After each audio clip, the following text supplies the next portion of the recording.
오늘은 마땅히 행할 길을 가르치자. 마땅히 행할 길을 가르치자라는 제목으로 하나님 말씀을 증거하도록 하겠습니다.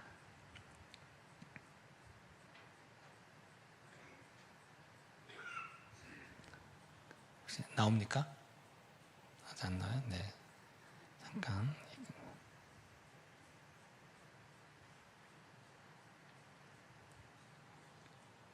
네.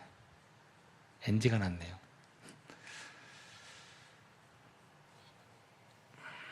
자식은 부모의 거울이다 라는 말이 있습니다.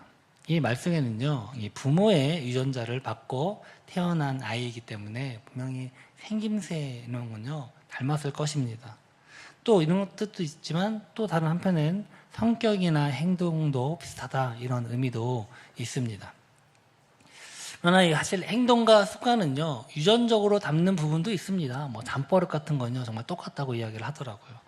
그러나 어떤 후천적으로 평소에 부모의 어떤 생활 습관이나 어느 행동에 따라서 그것을 또 배우며 자라나기도 합니다.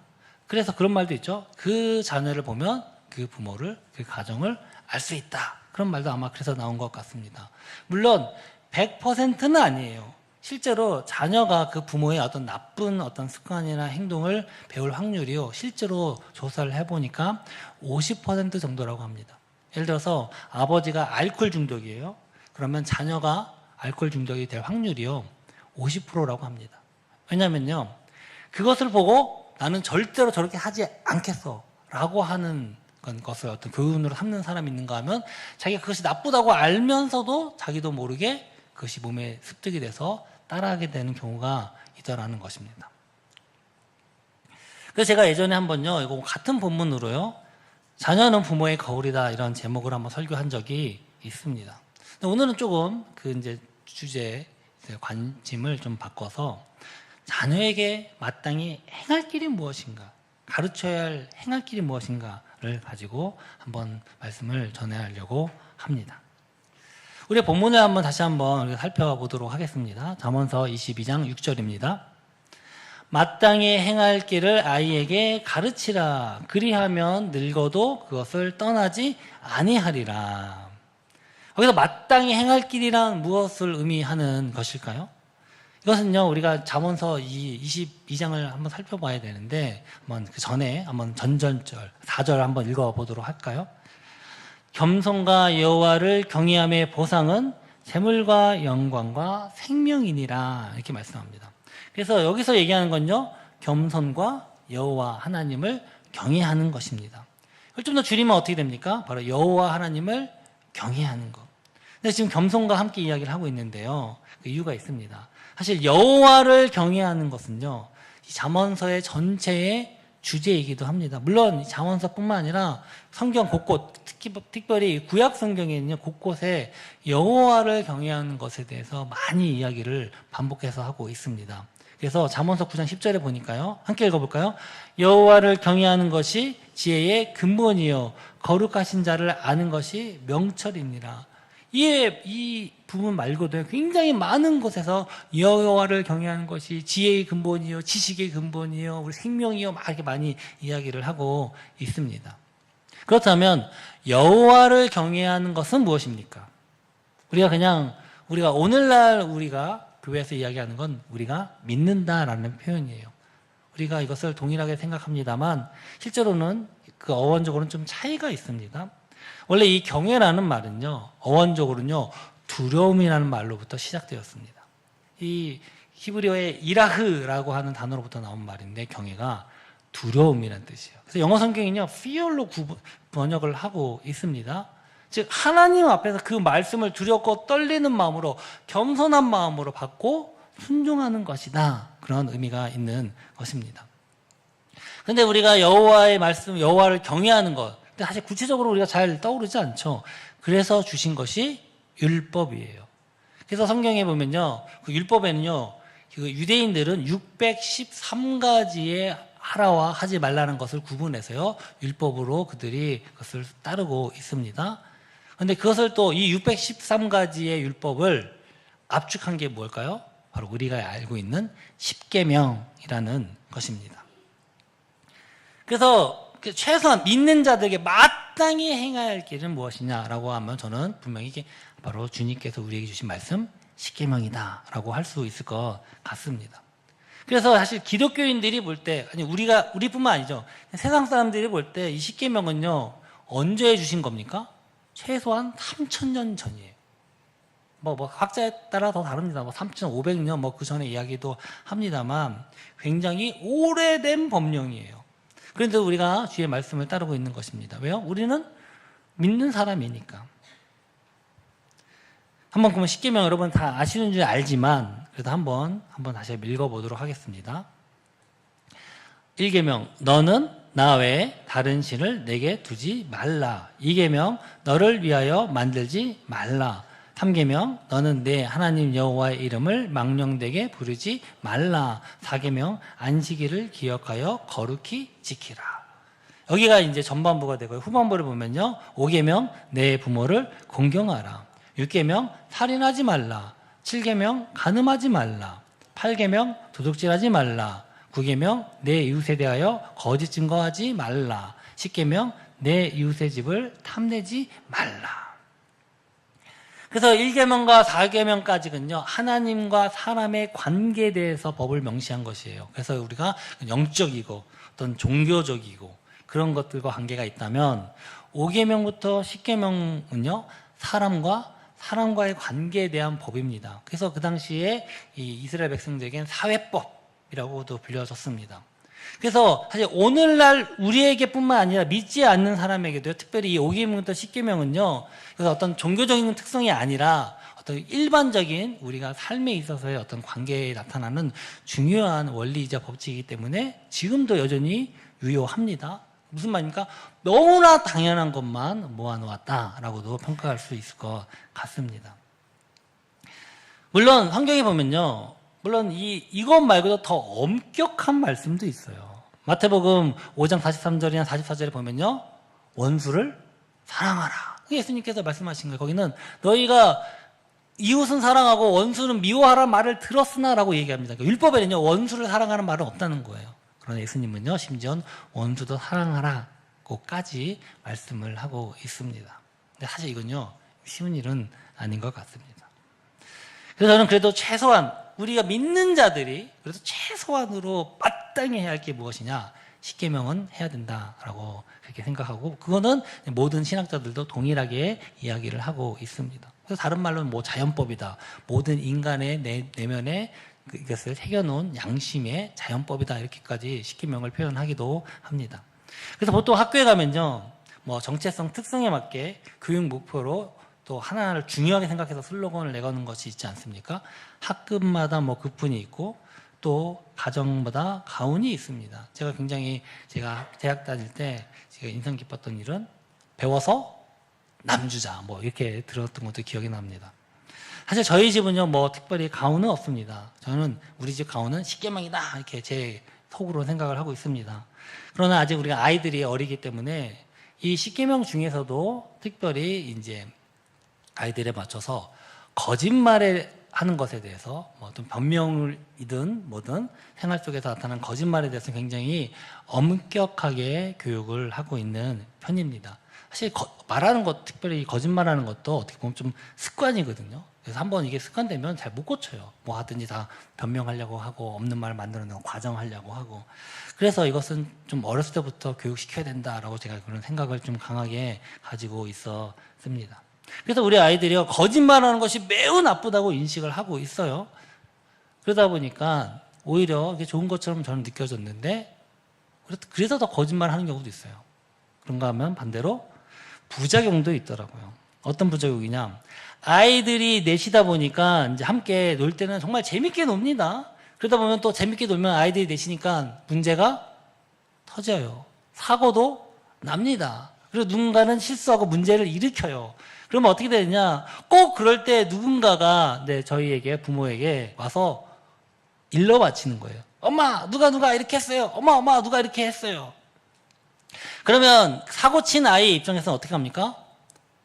고자질했다고 굉장히 이제 기분이 나빠하는 것입니다. 근데 또 이것을 이야기하는 아이 입장에서는 내가 사실을 얘기하고 또 저희도 누가 그랬어 이렇게 질문을 하게 되지 않습니까? 그러면 누가 이렇게 했어요 라고 대답을 하게 되니까 결국은 자기는 사실을 말하게 되는 것입니다. 그러다 보니까 또 그것 때문에 또 그 아이들끼리의 어떤 감정이 상하는 일들이 벌어지더라고요. 그래서 제가 보니까 이것이 단순히 분명히 원칙은 거짓말하지 않는 것이 좋은 건데 그래도 거기에 따라서는 상황에 따라서 이해와 분별이 필요한데 이것을 어떻게 아이들에게 잘 설명할까? 이게 쉬운 문제가 아니다라는 생각이 들었습니다. 사실 고자질쟁이가 되면 어딜 가든지 사실 미운 털 박히고 왕따 당하는 게 십상 아닙니까? 그래서 이해하고 양보하고 덮어주는 것과 옳고 그름을 따져서 사실을 밝혀내는 것이 우리가 인간관계 안에서 참 균형을 맞추는 것이 생각보다 쉽지 않다라는 그런 생각이 들었습니다. 제가 직장 생활할 때인데 사실 저도 굉장히 이것에 대한 약간 생각, 절대로 믿는 자는 거짓말하면 안 돼. 그런 생각을 굉장히 강하게 갖고 있었습니다. 그래서 제가 목사가 되기 전에 이제 회사를 다녔는데 IT 관련된 그런 회사를 다녔습니다. 근데 어느 날 그 사장님이 저를 호출하는 거예요. 제가 대리로 있었는데 그 얘기를 하는 거예요. 지금 회사에서 어떤 좀 이렇게 컨소시엄을 만들어서 프로젝트를 진행을 하고 있는데 이게 잘 될 것 같냐 하는 거예요. 근데 다른 팀장들한테 물어봤더니 다 잘 될 것 같대요. 계속 하면 된대요. 근데 무슨 생각이 들었는지 저를 개인적으로 회의실로 불러서 얘기를 하는 거예요. 그러면서 저한테 그런 얘기가 들어요. 저는 박 대리가 기독교인인 걸 잘 알고 있다. 그래서 거짓말 잘 안 하는 것도 알고 있다. 사실대로 의견을 한번 얘기해봐라. 잘 될 것 같냐 안 될 것 같냐. 얼마나 당황스러웠는지. 저는 어떻게 대답했을까요? 사실대로 말했습니다. 할렐루야. 사장님 잘 안 될 것 같아요. 제가 볼 때는 안 될 것 같거든요. 이게 하면 안 될 것 같거든요. 이거 우리 회사가 낄 게 아닌데.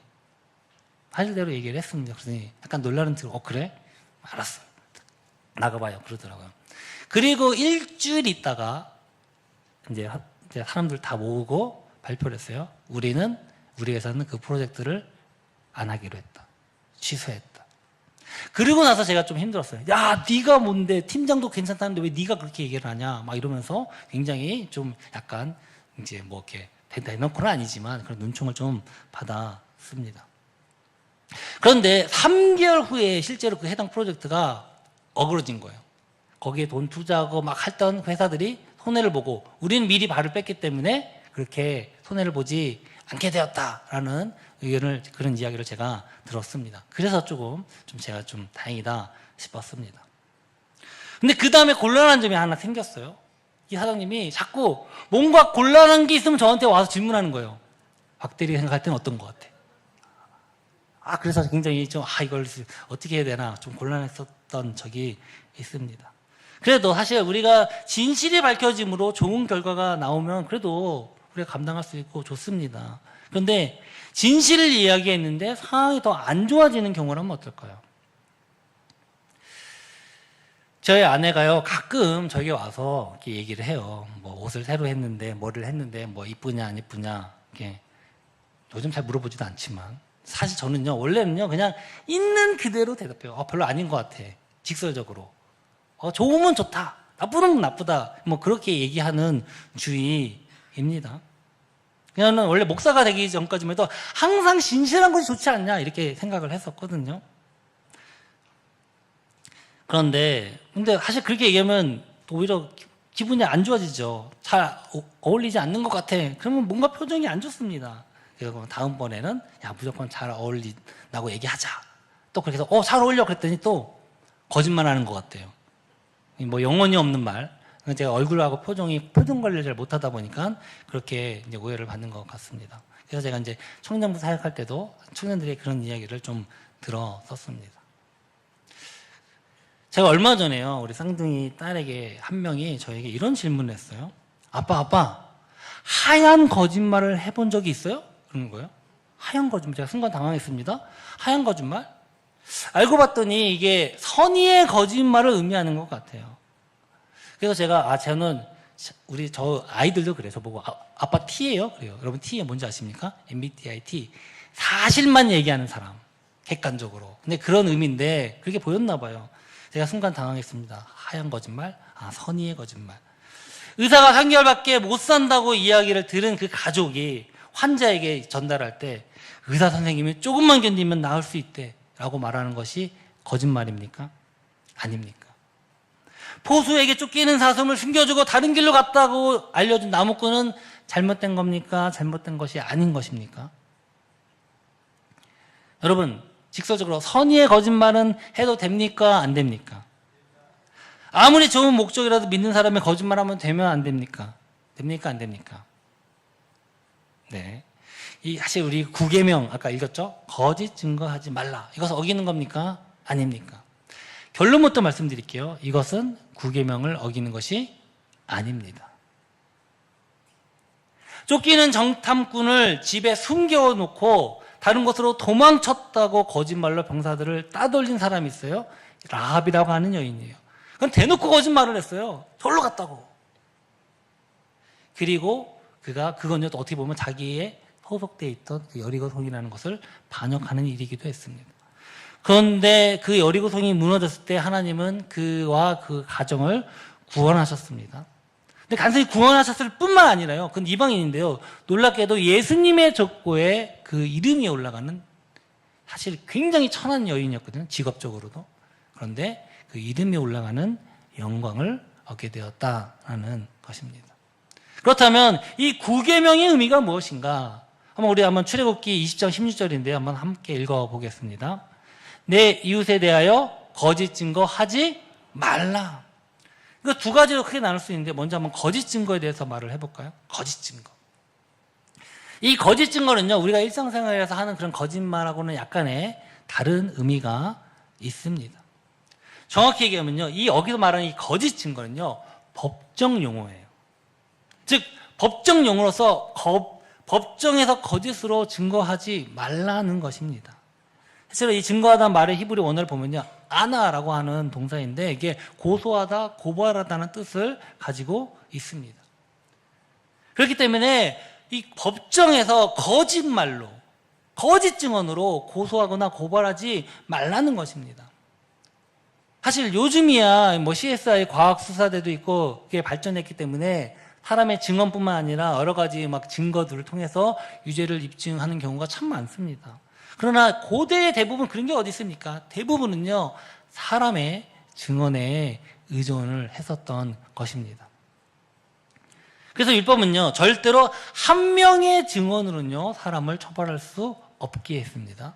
최소한 2명이나 3명의 증언으로 그것을 죄를 확정하게 했고요. 더 나아가서 위증죄는요, 아주 엄벌에 처했습니다. 우리 신명기 9장 18절에 보니까 재판장이 자세히 조사하여 그 증인이 거짓 증거하여 그 형제를 거짓으로 모함한 것이 판명되면 그가 그 형제에게 행하려고 꾀한 그대로 그에게 행하여 너희 중에서 악을 제하라. 이렇게 말씀을 하였습니다. 근데 성경에 보면요, 이런 것을 악용하는 사람들이 분명히 있었어요. 그 이세벨이라고 하는 여인은 굉장히 악한 여자였는데 나봇이라고 하는 사람이 포도원을 갖고 있었어요. 근데 그 자기 남편 아합 왕이 그것을 뺏으려고 하는데 뺏지 못하는 걸 전전긍긍하니까, 아니 왕이 돼가지고 그것 가지고 고민하냐라고 얘기를 하더니 불량배를 풀어가지고 매수한 다음에 한 5-6사람을 모셔서, 자, 나봇이라는 사람이 왕과 하나님을 저주했다, 그런 말을 들었다라고 해서 고소를 하게 만든 거예요. 그래서 법정에 그 사람을 세우고 내가 그거 하는 말 들었다 이렇게 해가지고 그 사람을 그 법정에서 죽이게 합니다. 근데 하나님 이걸 굉장히 악하게 보시고 크게 진노하십니다. 그래서 엘리야 선지자에게 다음과 같이 보내서 이렇게 이야기를 했습니다. 열왕기상 21장 23절입니다. 이세벨에게 대하여도 여호와께서 말씀하여 이르시되 개들이 이스라엘 성읍 곁에서 이세벨을 먹을지라. 너도 비참하게 죽임당해서 이렇게 될 거라고 지금 말씀을 하신 것입니다. 참, 그런데 안타깝게도요, 다른 사람을 거짓말로 음해하고 모함하는 것은 참 그 무엇보다 큰 죄악과 악행입니다. 근데 법정은 말할 것도 없거니와 요즘은 보면요, 그냥 법까지 안 가도 돼요. 어떤 자기 유익을 위해서, 어떤 조회수를 올리기 위해서 다른 사람이 어떻게 되든지 인터넷, SNS, 유튜브에 가짜 뉴스, 댓글, 비방, 거짓 찌라시가 얼마나 많이 돌아다닙니까? 그것 때문에 자살한 사람도 수됩니다. 두 번째는요, 이웃에 대하여라는 말입니다. 다시 한번 출애굽기 20장 16절에 보면요, 처음에 내 이웃에 대하여 거짓 증거하지 말라 이렇게 말씀을 하고 있습니다. 그 이웃도 다시 한번 살펴보면요, 이웃이 내아라는 뜻인데요, 사실은 우리가 어떤 요즘이야 이웃하면 별로 안 친하잖아요. 근데 여기서 이웃은요, 친구, 아주 가까운 사이, 동료, 함께 일하는 그런 사람을 가리킵니다. 굉장히 가까운 사람들이에요. 근데 이런 가까운 사이를 특정 목적을 위해서, 자신의 이익을 위해서 그 사람을 거짓말로 해하고 모함하고 배신하는 것을 말하는 것입니다. 사실 대부분의 이 거짓 증언은요, 모르는 사이에서 나오는 것이 아니에요. 대부분요, 아는 관계에서, 가까운 관계에서 그런 일들이 벌어집니다. 친구, 직장 동료, 옆집 이웃, 심지어 가족 사이에서 이런 일들이 벌어져요. 법정에서 이런 일이 벌어지면 서로 고소하고 서로 거짓말하면서 이런 이야기를 하는 것입니다. 그래서 참 요즘 참 안타까운 그런 기사도 좀 보지 않습니까? 가족 안에서 이루어지는 어떤 법정 투쟁들. 시시비비는 분명히 가려질 것입니다. 잘못한 사람 분명히 재판 결과에 따라 처벌을 받게 되겠죠. 그러나 이건요, 결과가 어떻게 나오든요, 이건요, 서로 불행한 겁니다. 둘 다 서로 피해를 보는 겁니다. 참 안타까운 건 기독교인으로 다 알려져 있는데도 이런 일이 벌어진다는 게 얼마나 제가 목사로서 가슴이 안타까운지 모르겠습니다. 그런데 교회도 예외가 아니라는 겁니다. 성경에 나타난, 제가 가장 좀 비극적, 교회 안에 나타난 비극적인 사건이 무엇이냐라고 꼽을 때요, 저는요, 반드시 이 사건을 꼽는데요, 사도행전 5장에 나온 아나니아와 삽비라 사건입니다. 사실은 성령의 역사가 뜨겁게 일어나고 헌신자들이 막 나타나던, 바로 교회가 부흥하던 초기에 있었던 사건입니다. 막 여러 사람들이 막 너무 은혜를 받고 성령이 충만하고 역사가 일어나니까 막 사람들이 내가 헌신을 합니다. 내 재산을 팔아서 바칩니다. 그럼 내가 사역자로 일하겠습니다. 근데 거기서 이 아나니아 삽비라도 그런 감동을 받았는지 교회에다가 헌금을 하게 되었는데, 문제는요, 일부를 숨겨놓고서 이것이 전부라고 거짓말한 겁니다. 사실 헌금이 신앙에 따른 자유 아닙니까? 조금 바치던 많이 바치던 전부 바치던, 그건요 사실은 자기 신앙의 자유에, 신앙에 따라서 내는 겁니다. 사실 왜 이게 잘못이 됩니까? 근데 문제는요, 거짓말했다는 것이 가장 큰 문제입니다. 사도행전 5장 3절에 보니까 베드로가 이르되 아나니아야 어찌하여 사탄이 내 마음에 가득하여 내가 성령을 속이고 땅값 얼마를 감추었느냐. 땅이 그대로 있을 때에는 내 땅이 아니며 판 후에도 내 마음대로 할 수 없더냐. 어찌하여 이 일을 내 마음에 두었느냐. 사람에게 거짓말한 것이 아니요 하나님께로다. 이렇게 책망을 합니다. 교회 안에서의 거짓말은요, 사람에게 한 것이 아니라 성령을 속이는 것이고 하나님께 한 것이다 라는 지금 말을 하고 있는 것입니다. 정말 슬프게 돼요. 아나니아가 이 말을 듣고 그 즉시 그 자리에서 즉사를 합니다. 아나니아가 이 말을 듣고 엎드려져 혼이 떠나니 이 일을 듣는 사람이 다 크게 두려워하더라. 참 이해가 안 됐던 게, 처음에 이 말씀을 보면서, 아니 지금 막 교회가 지금 태동하는 시기예요. 막 성령 역사가 일어나고 막 부흥하려는 시기입니다. 그런데 이런 비극이 벌어졌어요. 야, 이거 어떻게 됩니까? 교회 망했구나. 어떻게 이런 일을 하시지? 좀 넘어가면 안 되나? 은혜로 넘어가면 안 되나? 제가 그런 생각을 했었습니다. 그러나요, 그렇지 않았다는 겁니다. 사도행전 5장 14절에 보니까 믿고 죽게 나오는 자가 더 많으니 남녀의 큰 무리더라. 결국은요, 교회를 가장 크게 위협하는 건요, 바로 무엇입니까? 이런 사람과 성령을 속이는 거짓말이라는 겁니다. 이것이 없어지니까 오히려 더 크게 부흥했다라고 성경은 말씀하고 있습니다. 제가 정말 하나 또 얼마 전에 안타까운 기사를 접했어요. 하버드 출신의 아주 유명한 작가예요. 우리나라 작가인데 이 사람이 아동교육 심리학에 관한 책을 썼습니다. 검색하면 다 나오니까 나중에 한번 검색해 보십시오. 근데 현명한 부모는 적당한 거리를 둔다라는 책이었어요. 아시는 분 있을지 모르겠습니다. 이 작가가 하버드 출신이라고 또 알려졌고, 심지어는요, 뭐 하버드, 예일, UCL의 유명한 학자들이 막 이 책 너무 좋다 이렇게 추천서도 썼습니다. 그래서 거기 책에 다 나와 있었어요. 그래서 이 명성에 걸맞게 이 책이 출판된 후에 잘 팔렸습니다. 그런데 어떤 한 사람이 이제 의심을 품은 거예요. 아니, 한글로 된 책을 미국인들이 읽고서 추천서를 써줄 수 있었나? 그게 이제 이상해서 어떤 사람이 실제로 추천서를 썼는지 안 썼는지를 해당 당사자에게 문의를 해본 거예요.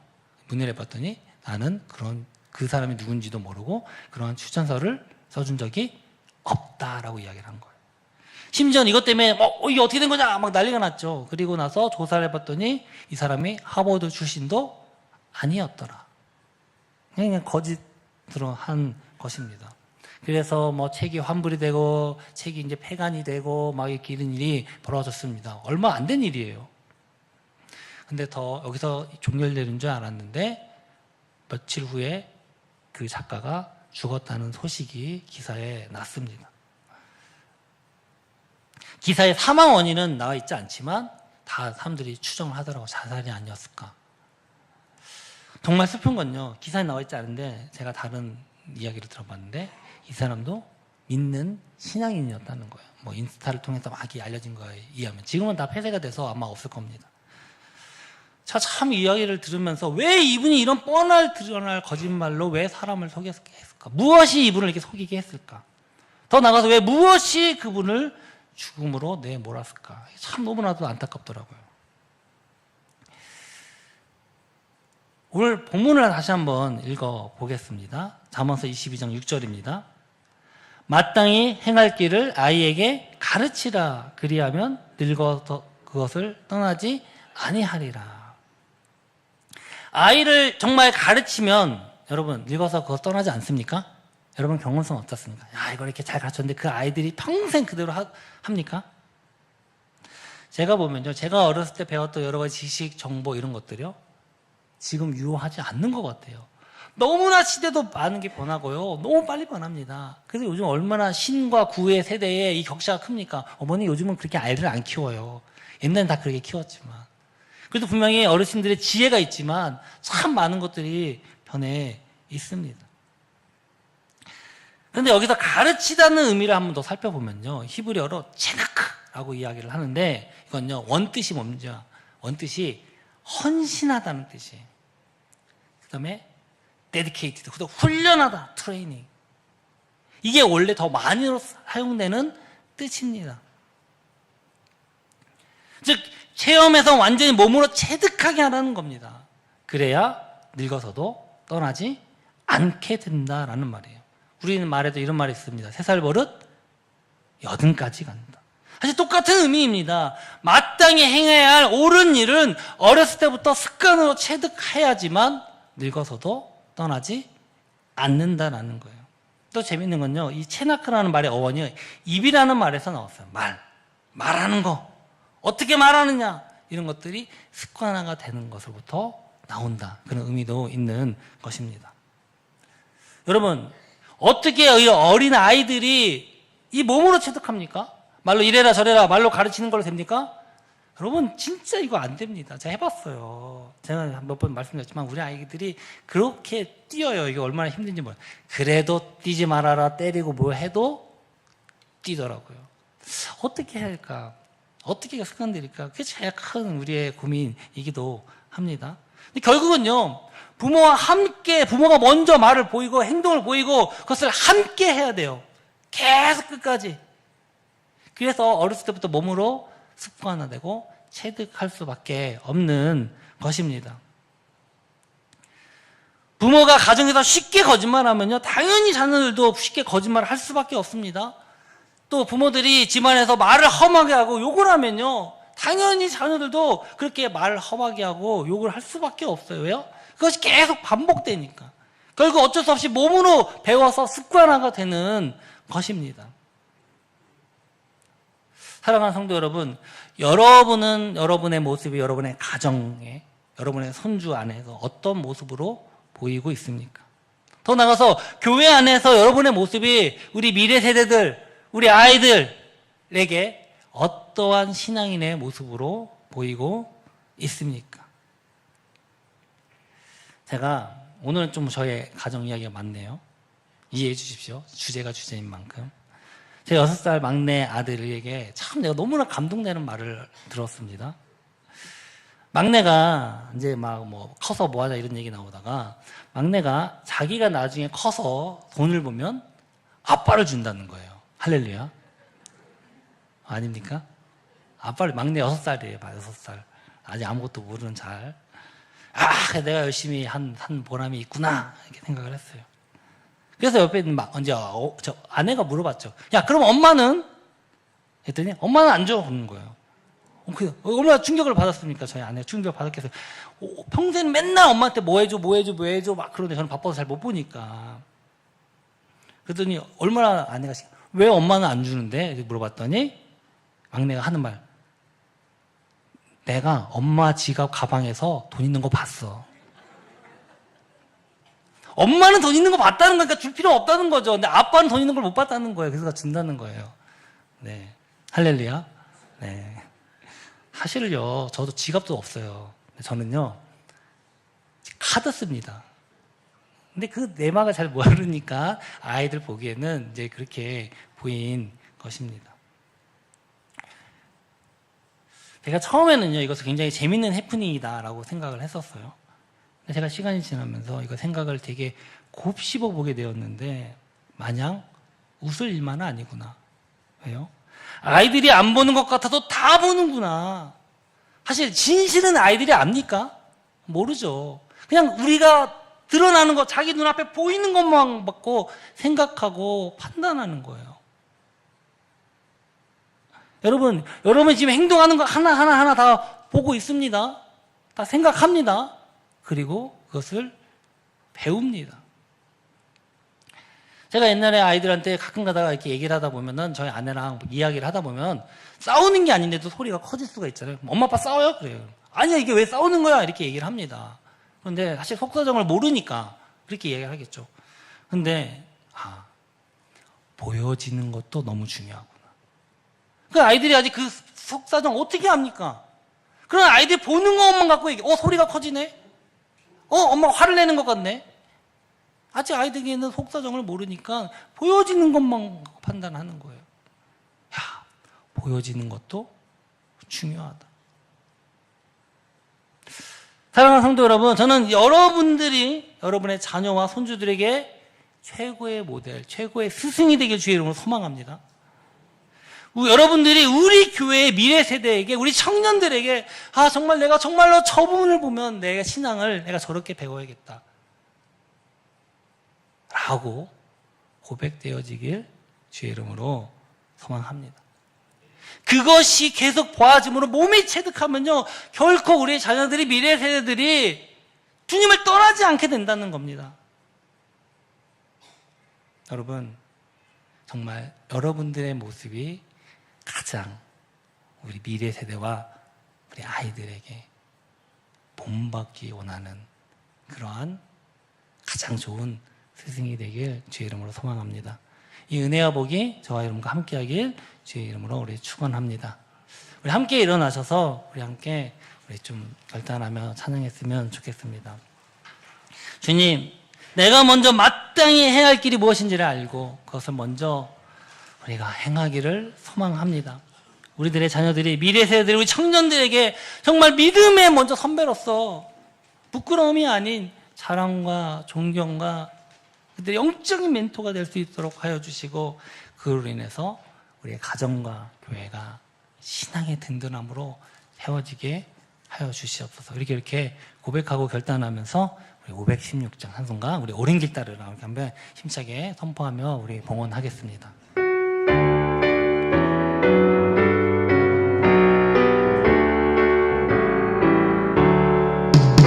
오른 길 따르라 의의 길은 세계 만민을 찾는 길, 이 길 따라서 살기를 온 세계에 전하세.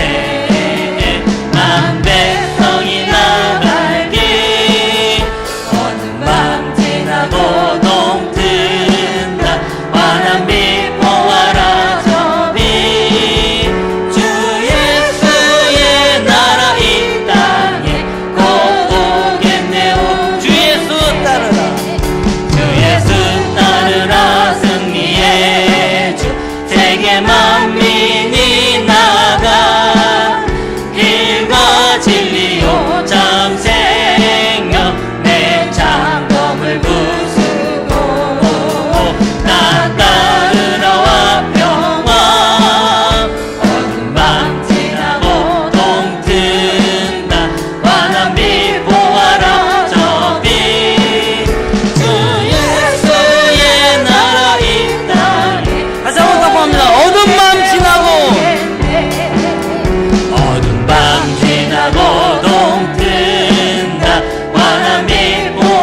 함께 기도하며 나아갑니다. 주님, 정말 내가 먼저 주님께서 우리에게 말씀하신 마땅히 행할 길을 먼저 행하기를 소망합니다.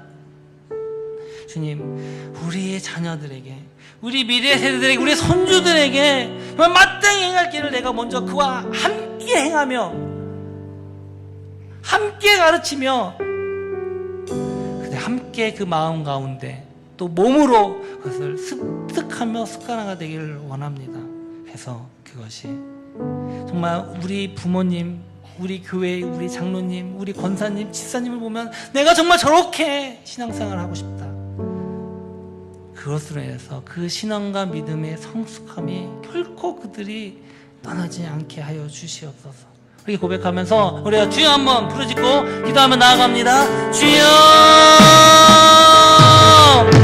할렐루야. 고마우신 아버지 하나님, 아버지 하나님, 정말 우리가 나의 자녀의 마땅히 할 길을 가르치라. 그래 함과 드리고서 떠나지 아니하리라. 이 말씀을 다시 한번 우리에게 새기길 소망합니다. 아버지 하나님, 이것은 우리 자녀에게가 아니라 우리에게 하는 말씀입니다. 마땅히 행할 길이 무엇입니까? 우리가 그것을 먼저 행하고 우리 자녀와 미래 세대, 우리 청년들과 함께 그 길을 가는 것입니다.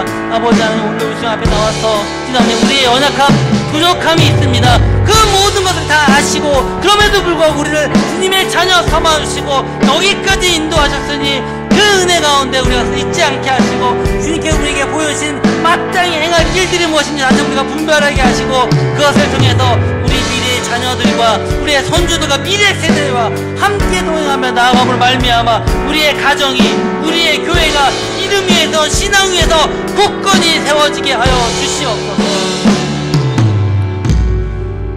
사랑의 주님, 우리의 연약함을 부족합니다. 정말 우리의 말씀처럼 우리 자녀가, 우리 미래 세대들이 우리와 함께 마땅히 행할 길을 함께 가며 그것을 몸으로 가르치고 우리가 교육할 때 그것이 또 반복을 함께 나아감으로 말미암아 몸으로 배우는 것인데 우리가 말로만 하지는 않았습니까? 주님, 그러나 우리의 연약함이 있음을 고백합니다. 그 모든 것들 성령의 인도하심과 성령의 감동으로 우리를 인도하시고 역사하시고 변화시켜 주시며 날마다 주님과 가까웠게 한 발짝 한 발짝 나아가게 하여 주시옵소서. 그 모습 보면서 우리 아이들도, 우리의 청년들도, 미래 세대들도 함께 이 영광에 동참하게 하여 주시옵소서. 주님께서 주신 은혜가 감사하여 이 시간 예물을 드립니다. 11조 주정헌금, 감사헌금, 성교헌금, 건축헌금, 구제헌금, 교회의 모든 드려진 예물 주님 아시죠? 아버지, 정말 드리고 싶어 드리지 못한 손길도 있고요. 너무 어렵지만 그래도 주님 앞에 드리는 손길들, 우리가 풍족한 가운데서 드리던, 어려운 가운데서 드리던, 드리고 싶어도 드리지 못하던 그 모든 마음의 중심을 주님께서 보시고 기뻐 받아주시고 이 어려움도 반드시 지나갈 줄 믿습니다. 지혜와 능력을 허락하여 주시고 큰 은혜와 복을 내려 주시옵소서. 지금은 우리 주 예수 그리스도의 은혜와 하나님의 사랑과 성령의 교통하심이 주의 말씀에 따라 마땅히 행할 길을 먼저 보이며 자녀와 미래 세대를 가르쳐 함께 행하며 떠나지 않게 하기로 결단하는 이곳에 예배하는 모든 성도들과 영성으로 참여하는 모든 이들 가운데 지금으로부터 영원히 함께 있을지어다. 아멘.